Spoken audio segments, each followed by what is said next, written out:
Hello, everyone. This is Aaditya Mehta, and you are listening to Podcast on Personality Development.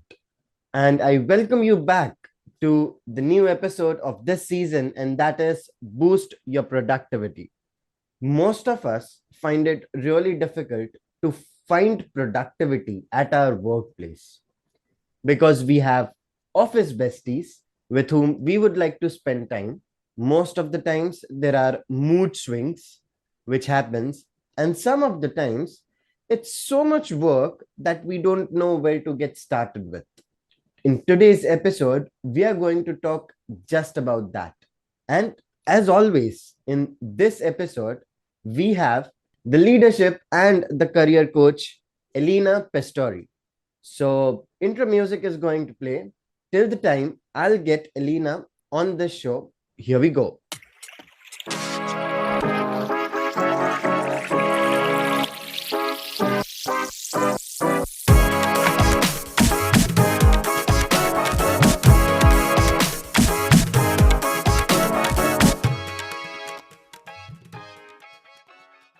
Hello and welcome back to today's episode, Improving Productivity at Our Workplace. And as always, the guest of this season is here, and that is Elena Pastore. Hello, Elena. What's up? How are you doing? Hi, I am well. How are you? Amazing. It's a real pleasure to have you again and again on this show. It really feels great. The audience is really excited for the entire season.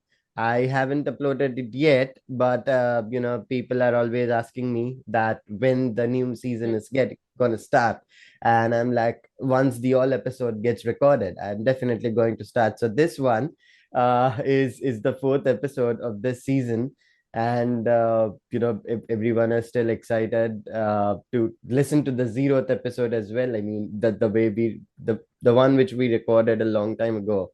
So Yeah. that's one thing which I'm really looking forward to as well.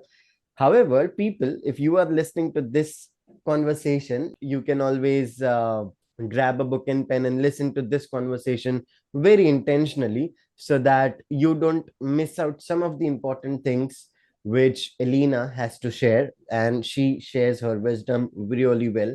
So make sure to sit with a book and a pen.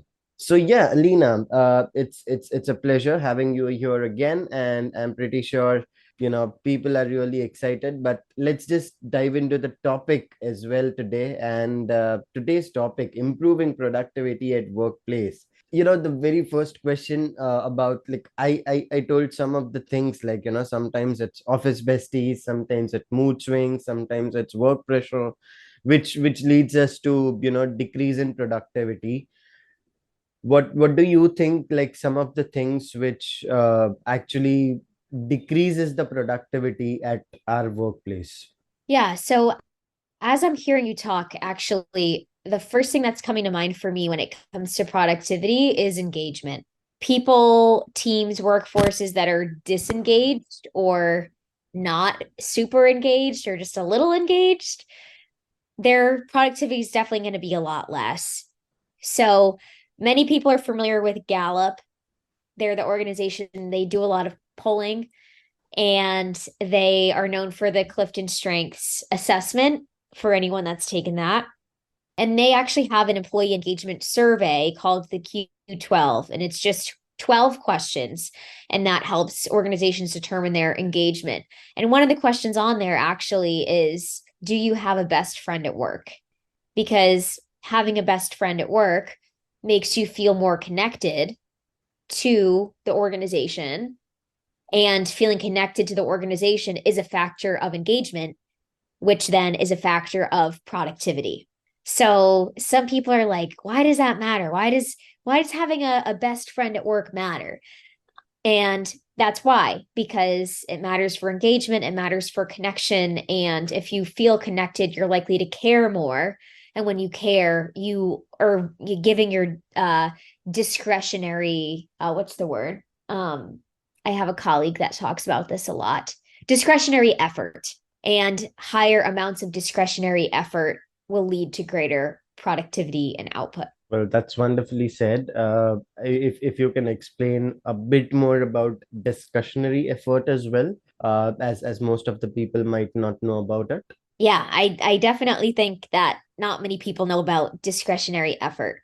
So, and this is really just mainly thinking about specifically the relationship between engagement and productivity. So, how engaged you are to your company will affect how much effort you put into the job on a day-to-day basis.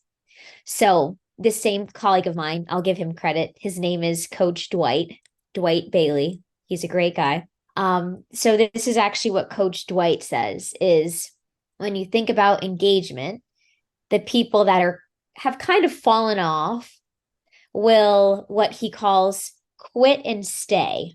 So they quit the job just mentally in their heads, but they stay employed. So they don't actually quit the job. They just quit it in the sense of they're going to give the least amount of effort possible just to barely get by and just barely to do what needs to be done. So those are people that quit and stay.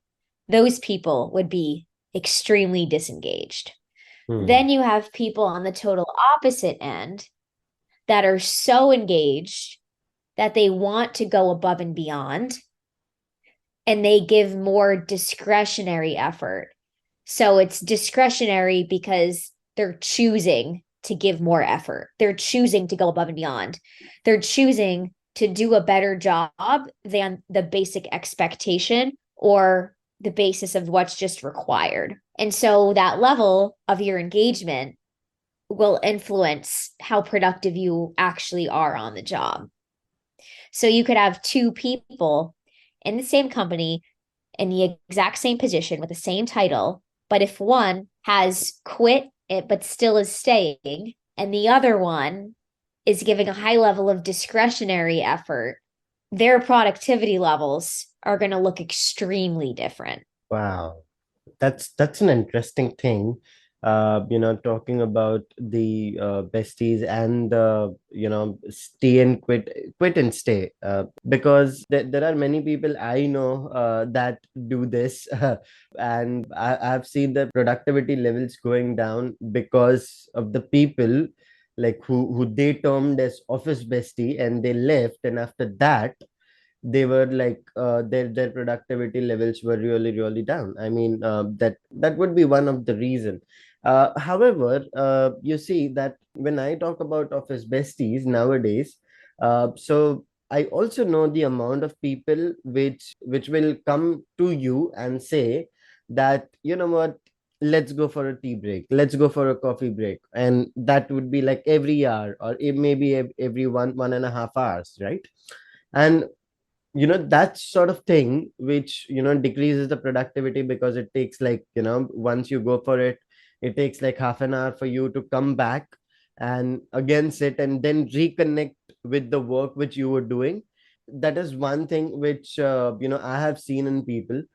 Also, there are other people, like you mentioned, that because they have good office friends, their engagement level is really high and their productivity level is also high because of that. So what would you like to say about the scenario where your office bestie is like continuously coming to you and asking for certain things, and you have seen that the other person is not that, like, their productivity level is not as much high, and that's the reason they are coming back to you again and again, asking for tea, coffee, and a break, and somehow it is affecting your productivity as well. Certainly. And that's why that is not the only indicator of engagement. So you can have a work bestie and still be extremely disengaged. So I would say if that person or those people were engaged in their job, they wouldn't participate in that behavior. So maybe they rank high on, there are other organizations besides Gallup that do engagement surveys, of course. This is just one example. But let's say the other 11 questions, those people could answer really poorly and they could answer really well for the best friend at work.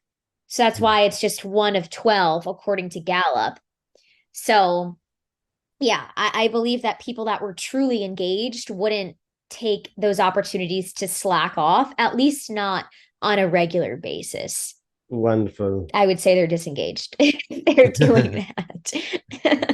Yes. So what would you advise to the people who wants to, really work on their productivity, but also at the times I mean, most of the people, they are pretty, how should I put it? Like they are pretty weak in saying no, I would say, you know. So if let's say someone is coming to them and, like for example, if someone comes to me, for example, okay, and they would tell me that, you know what, let's go for a tea or a coffee break. I wouldn't, and let us consider, like, I am not able to say no to anyone. So every time he comes, I just say yes and I get up from my place and go. Okay.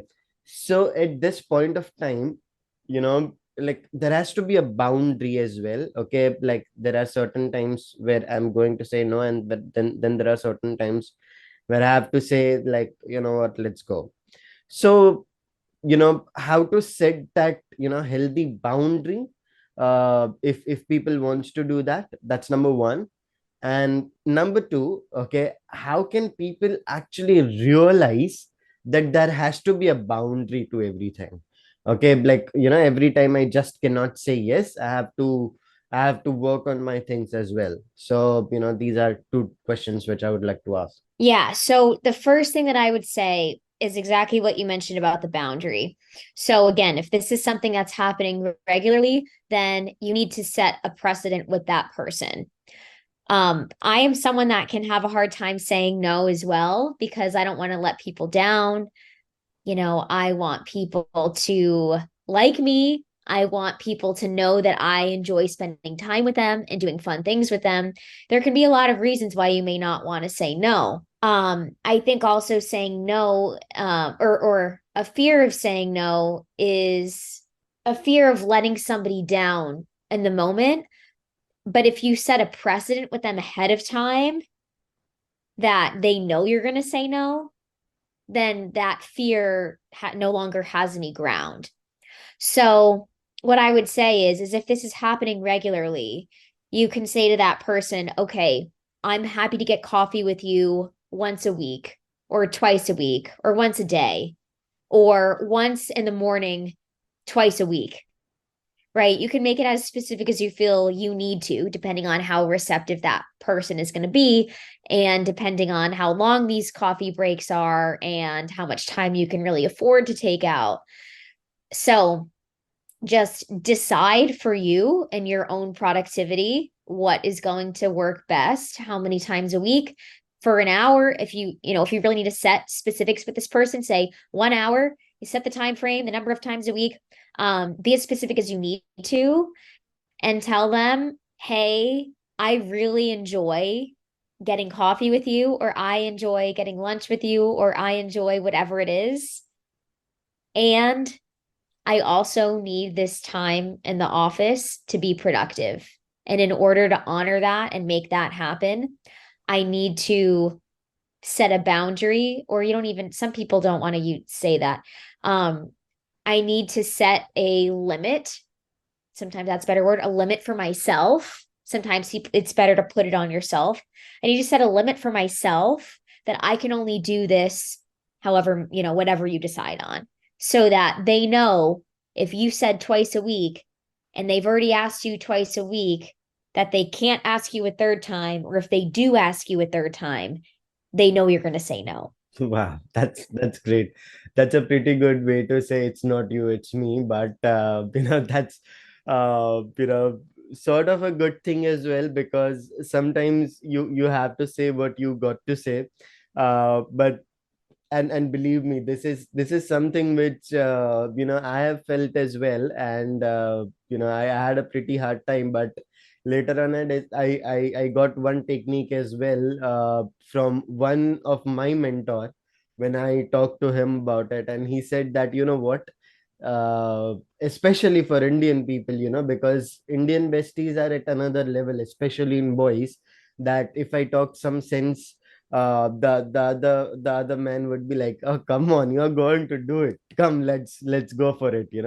So Yeah. that sort of thing happens always. I mean, I don't know about United States or any other country, but in India it does happen, right? So what he said to me was, you always have to go ahead and tell him a yes once in 4 times or maybe 5 times. So let's say if he comes to you 5 times in a day, you have to start saying him no one time, then slowly two Uh-huh. times, then 3 times, and then 4 times. Okay, so slowly but surely start to disconnect. Okay, and then make sure that every time he comes up, okay, you already are mentally prepared to say no. So if you say Right. no, okay, let's say 3 out of 5 times or maybe 4 out of 5 times, okay, then he's going to understand what is a free time for you, and only at that point of time he'll be coming, otherwise he won't be coming. Okay, Yeah. so previously, I mean, I said I had a hard time saying no, because people really thought that it was rude for me to say no. Okay, because I was like pretty straightforward, like if I don't want to come, I don't want to come. Okay, and I would just Hmm. straight away say no to them, that dude, I'm busy right now. And that turned out that people in the office, just for that, that group itself, they started calling me rude because I wasn't hanging out with them much, you know so yeah, that is one way which my mentor suggested as well, that you should be doing this rather than straight away saying no. I don't know, but I'm pretty sure that this might help a lot of audience out there as well. So people, I hope this helps you out. Anyways, going ahead, I believe this was amazingly answered by you, Alina. But you see, what happens is that when you try, okay, now there is a different scenario over here, that you are always trying to be productive. And nowadays in corporate, there is this mindset as well for people, that if you work more, you are going to get more work. Okay. And sometimes this is happening as well. Okay. That if you work more, you are going to get more work. Or, if you complete your work on time, you're going to get more work. What would you like to say about this mindset? And like, is it a truth? Like, personally, what I believe is, it's a 50-50 scenario, but still I would like to know your opinion on this as well. Yeah, I would say that this really comes down to the culture of the organization. Cultures that are very go, go, go, very numbers driven, very, very performance driven, that would more likely be a place where that would be the truth. Companies with a culture or with a work structure where it's more flexible and they're not wanting to see that you're online the entire day, where you can maybe take some breaks and they just want you to get your work done, but they're not going to micromanage you. Those would be the businesses or the organizations that I would say they just want you to do a good job at what you're assigned. And if you should get more work, then it should be a promotion. Or at least if you get more long term permanent work, it would be a promotion, other than, oh, you're just sitting around. Let's give you some more stuff. So, yeah, it can happen. It really just comes down to the culture. Wonderful. It does come down to a culture, I feel. So let's say, people out there, okay, who wants to, stand out in the culture, okay, and saying no is one of the big challenge to improve productivity as well. Because you see, most of the times when people have this mindset that if I'm going to work more, I'm just going to get more and more work. Okay, to get out of that, okay, and saying no would really help them. Because saying no, that what, I've done my part of the job, okay, and it's my time now. And I believe this work that doesn't fall in my scope. Okay, so saying these certain things is really difficult. So what would you like to advise to the people to start saying no to the things which doesn't fall in their scope, just because the company is giving them work because they are just sitting idle. It is hard for many reasons to just straight away say no. Yeah.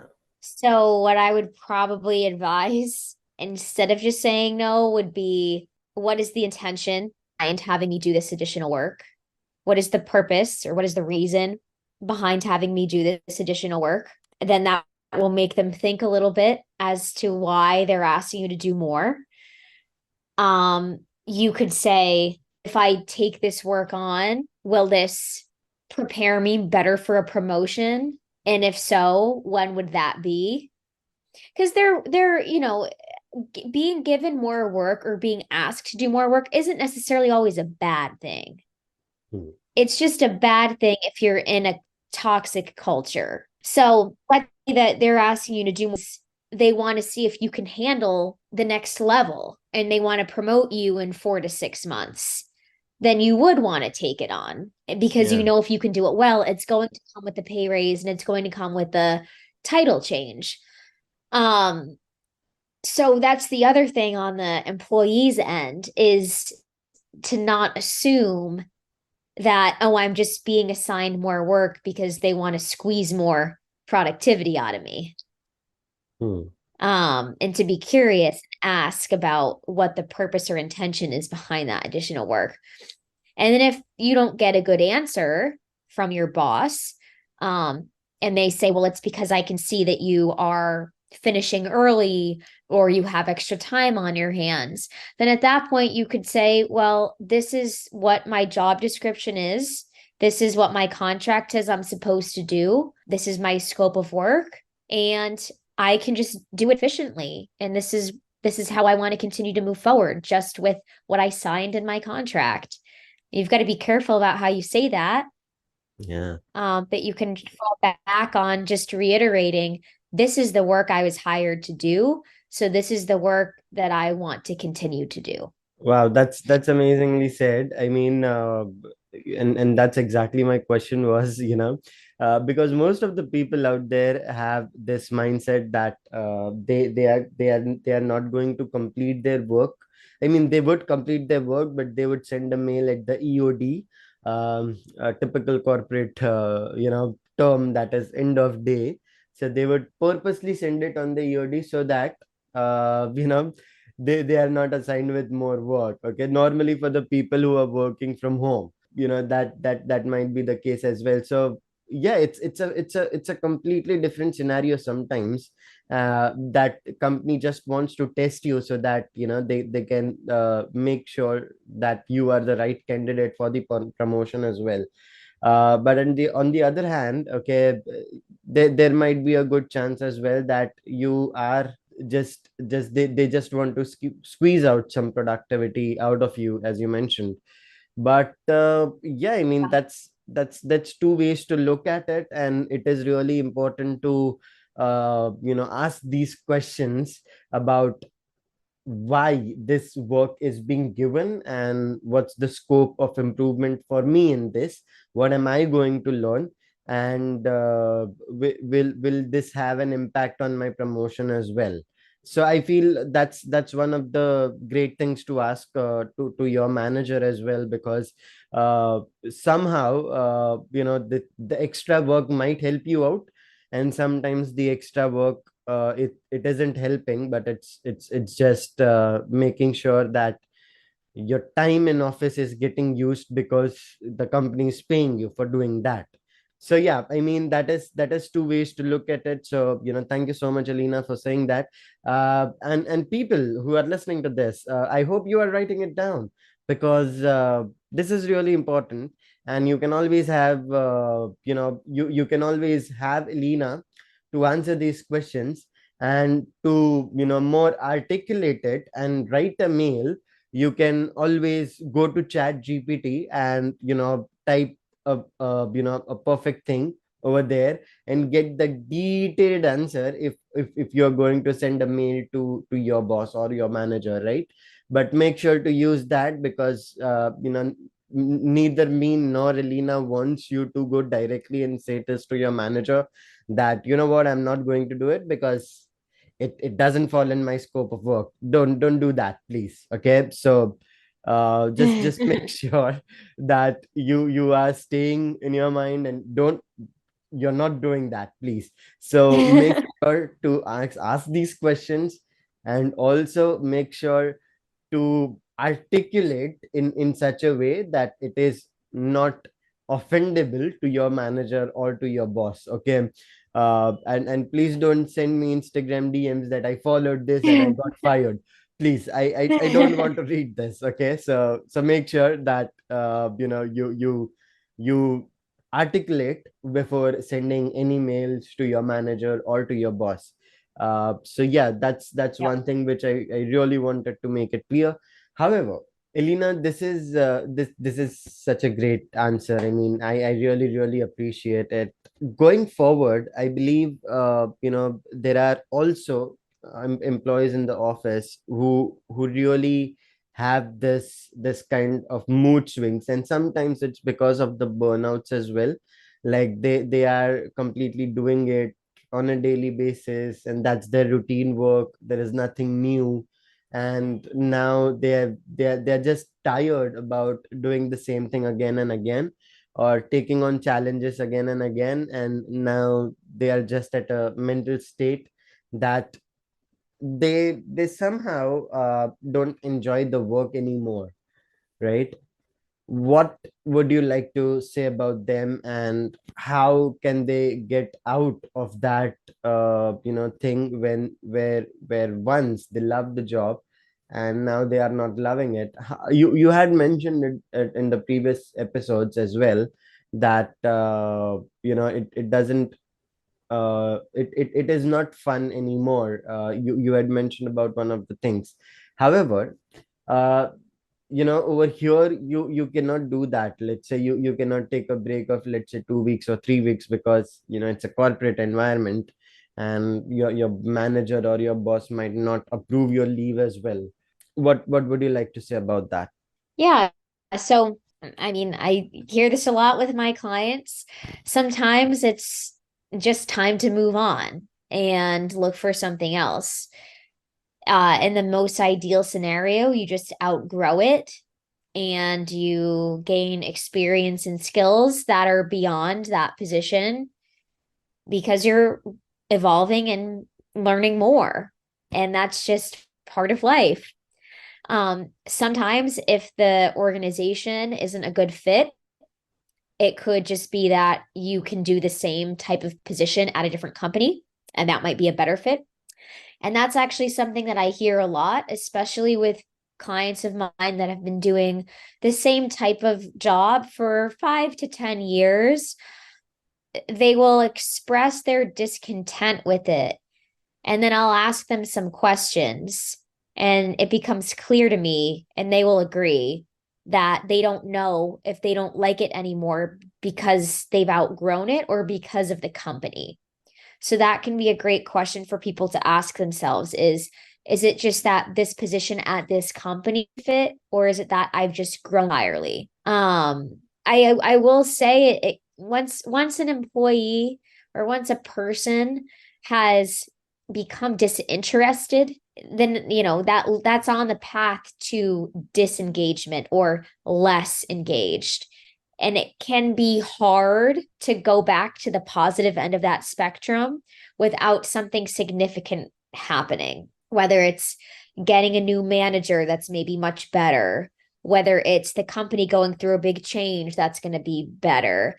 But if pretty much everything has stayed the same in terms of the role, the scope, the people, and someone finds themselves less interested, it might just be time to move on. um the other thing would be if you have a good relationship with your manager, which the hope is that most people do, although I know that's not the case, is that that's a person you could go to see how they may be able to either change up your scope of work in a positive way, to maybe challenge you a little bit more if that's the problem, or help you switch teams or help you maybe switch departments within the company. um, and that can be a very courageous and vulnerable thing to do. Go to your manager and say that you're struggling with being interested in the work or not sure if this is still right for you. That can be a really tough thing. But if you are the type of person, or if you are someone who has a good relationship with the manager, that would be a great thing to do if you can. Well, that's wonderfully said. Although I do have a follow-up question over here. You mentioned about a change of management, like a big change in the management or big change in the manager as well.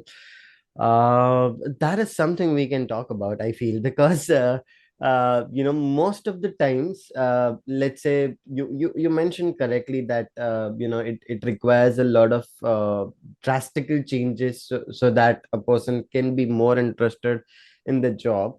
But sometimes what does happen is, because there is a big change in the organization, okay, there comes a part where, let's say, people are very vulnerable to changes as well. So there comes a part where an employee is like, okay, lot of things are changing, like some of, like, personally, I am like Sheldon Cooper, I don't like change. Okay, so getting that getting used to that change is really difficult, and let alone with that, like when my company was going through a big change, one of the previous company which I worked with, there was a problem that there was the entire big change in the organization, and then I had to communicate it with my team as well, that nothing's to worry about. I mean, we can get through this together. But it brought a lot of change in policies as well. It was more strict in terms of productivity. It was more strict in terms of many things. Okay, and that turned out towards disengagement of many people out there. So getting adaptable to these big organizational changes is sometimes becoming difficult for the people who are not very adaptable to the change. What would you like to advise to them? Well, what you just shared to me sounds exactly like a natural response. If the changes appear to be not in favor of the employees, I don't want to say there's nothing that can be done, but using the example that you just said of monitoring people's productivity got stricter, typically when that happens, people feel like they're losing flexibility and autonomy. And when people feel like they're losing flexibility and autonomy, they feel that the company is out to get them, or they feel that the company doesn't care about them. The company just cares about the numbers. It feels less human. Hmm. And you can't really reframe that. Whereas if the company makes changes that the employee perceives as positive to them, then it'll have the opposite influence, which will be more positive, which is that this company cares about me so much. This company is doing all these great things for me. And in return, I want to go above and beyond. I want to give my discretionary effort. And then the productivity is a byproduct of that. Wow. Okay. And that's really well said, according to the culture. But you know, honestly, I believe that managers play a very important role in that when there is a big organizational change. So all the leaders out Yeah. there, I must say that it is a difficult task for you as well for adapting that change. But sometimes you are the one who are going to communicate with your team as well. So make sure to keep that positive environment. Okay, make sure that you help out your team members, and I believe that will play a very important role in changing the numbers for the entire team as a whole. Okay, and if you give some of the flexibility on your own, the things which you have in your hand, I surely believe that the team members around you would definitely cooperate with you, and they would be much more comfortable sharing things with you as well. So yeah, make sure to do that. And if you feel that you want more input on this, you can always get connected to Elena or me on this part. So yeah, I mean, we would be very much happy to help in that. And Elena personally would like to help you, a lot of people out there. So make sure to give her a follow on Instagram, or on LinkedIn, and send her a message letting her know that you have listened to her on podcast on personality development, and you will be the first one to get a reply. Okay, so make sure to let her know that you have listened to her on this podcast. I hope, Alina, that's fine. We haven't discussed about it, but I have just said it out loud. Yes, Wonderful, of thank course, you so always. much. I was really afraid you were going to say no. Anyways, that was a joke. I know. So yeah, yeah, I mean, that brings us on at the end of this episode. Elena, it was again great having you, and the next episode is going to be the last one, which I'm pretty excited about, and I'm pretty sure audience is really excited about that as well. So yeah, I mean, this was fun again. In any lasting message on improving productivity at a workplace, which you would like to give to the audience? Well, I wanted to comment on the last thing you said about the managers. And another piece of research from Gallup is that managers account for 70% of the variance in employee engagement. So, yes, the manager plays a huge role. The caveat is if the manager is not on board with the changes, it can be hard for them to enact or enforce them because oftentimes the employees, the team that the manager leads they will be able to tell whether or not the manager truly supports the organizational changes or if the manager is simply trying to just do what they're told. And that's a whole nother can of worms. But yes, the role of the manager is extremely important in productivity, because of how big of a role they play with employee engagement. So, yes, if you are a manager out there, it's critical that you get coaching yourself and that you learn tactical and practical ways to lead your team for their productivity, which is your productivity at the end of the day. Wonderfully said. Thank you so much for saying that, and I really really appreciate that. So yeah, thank you, Alina, for joining me on this episode. Of course. And thank you, audience, for listening to this entire episode.